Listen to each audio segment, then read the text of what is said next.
Students, हम बात कर रहे थे आपको chemical properties of hello elements के बारे में। तो बेटा मैं क्या बता रही थी कि हेलो एलिमेंट्स में जो है न्यूक्लियोफिलिक सब्स्टिट्यूशन रिएक्शन नहीं होती। क्यों नहीं होती? क्योंकि अगर उसमें कम टेम्परेचर देते हैं तो वो रिएक्शन नहीं देता है, वो कम टेम्परेचर रिएक्शन नहीं देता। तो अगर कम टेम्परेचर पर रिएक्शन नहीं दे रहा है तो उसके लिए क्या करते हैं हम? इलेक्ट्रोफिलिक सब्स्टिट्यूशन रिएक्शन करते हैं। क्या? इलेक्ट्रोफिलिक सब्स्टिट्यूशन रिएक्शन करते हैं। सबसे पहले हम बात करते हैं हैलोजिनेशन के बारे में। तो क्या करेंगे बेटा, जब हम क्लोरोबेंजीन लेते हैं, अब क्लोरोबेंजीन रिएक्शन आप किसके साथ कराते हो? Cl2 के साथ कराते हो। किसकी प्रेजेंस में कराते हो? एनहाइड्रस FeCl3 की प्रेजेंस में कराते हो। तो क्या होता है बेटा, जो इसका Cl2 है वो उसका एक तो उसका एक Cl तो उसकी ऑर्थो पर जुड़ जाएगा और एक उसकी पैरा पर जाकर जुड़ जाता है। क्या? उसमें से न्यूक्लियोफिलिक जो है, न्यूक्लियोफाइल जो है वो एक इसका ऑर्थो पर और एक पैरा पर जाकर जुड़ जाता है। तो क्या देखो, एक उसके पैरा पर जाकर जुड़ गया और एक उसके ऑर्थो पर जाकर जुड़ गया। तो बेटा जो पैरा पर जाकर जुड़ा उसका नाम क्या होगा? 1,4-डाइक्लोरोबेंजीन। डाई मतलब 2 Cl है ना, तो 1,4-डाइक्लोरोबेंजीन। तो इसमें क्या होगा बेटा?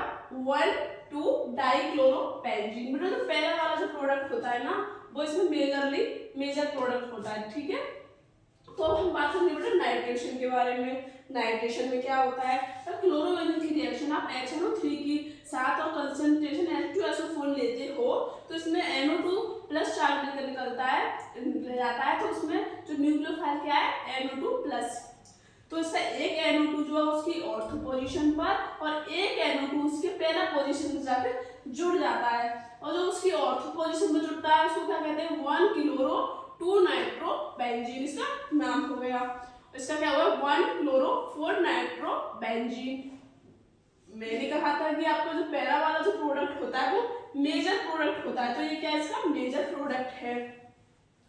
अब हम बात कर रहे हैं सल्फोनेशन के बारे में। तो क्या होता है? जब हम क्लोरीन की रिएक्शन कंसंट्रेशन H2SO4 के साथ और हीट कराते हो तो जो एक SO3H है वो ऑर्थो पर और एक पैरा पर जाकर जुड़ जाएगा। इसे क्या बोलेंगे आप? 2-क्लोरोबेंजीन सल्फोनिक एसिड। इसे 4-क्लोरोसल्फोनिक एसिड। ठीक है, तो ये बेटा आपका मेजर प्रोडक्ट होगा। इसमें ये और इसमें बेटा ये वाला मेजर होगा। जो पैरा वाले हैं वो ज्यादातर मेजर प्रोडक्ट हैं आपके। ऐसे आप बात करते हैं फ्रीडर-क्राफ्ट अल्काइलेशन के बारे में। तब क्लोरीन की रिएक्शन आप CH3Cl के साथ कराओगे तो क्या होगा बेटा? एक तो ऑर्थो पर CH3, इसमें से बेटा क्लोरीन निकल जाएगा और इस पर क्या आ जाएगा? Positive charge. तो पॉजिटिव चार्ज CH3 ऑर्थो पर और एक पैरा पर। जो ऑर्थो पर जुड़ेगा उसे क्या बोलेंगे? 1-क्लोरो-2-मिथॉक्सीबेंजीन और 1-क्लोरो-4-मिथॉक्सीबेंजीन। ये बेटा आपका मेजर प्रोडक्ट होगा 4 वाला। ये हो गया असाइलेशन। अब हम बात करेंगे असाइलेशन के बारे में। फ्रीडर-क्राफ्ट असाइलेशन। और आप क्लोरीन की रिएक्शन, क्लोरोबेंजीन की रिएक्शन इस वाले ग्रुप के साथ कराओगे तो क्या होगा बेटा? इसमें से जो है Cl निकल जाएगा और ये वाला ग्रुप बेटा एक बार ऑर्थो पर और एक बार पैरा पर जाकर जुड़ जाता है। जो ऑर्थो पर जुड़ेगा उसे आप बोलेंगे 2-क्लोरोएसीटोन-मेथनॉन और जो पैरा पर जाकर जुड़ेगा उसे क्या बोलेंगे?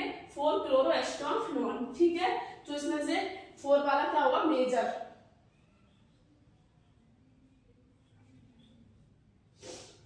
अब बात करते हैं ना फिटिंग रिएक्शन के बारे में। जब क्लोरोबेंजीन की रिएक्शन 2 Na के साथ कराओगे, 2 की वजह इसमें क्लोरोबेंजीन देने पड़ेंगे तो क्या होगा बेटा? जो इसमें डाइफिनाइल बन जाएगा और 2 NaCl इसमें से लिबरेट आउट हो जाता है। बेटा ये आपकी इलेक्ट्रोफिलिक सब्स्टिट्यूशन रिएक्शन है जो आपके एग्जाम के पॉइंट ऑफ व्यू से इंपॉर्टेंट थी।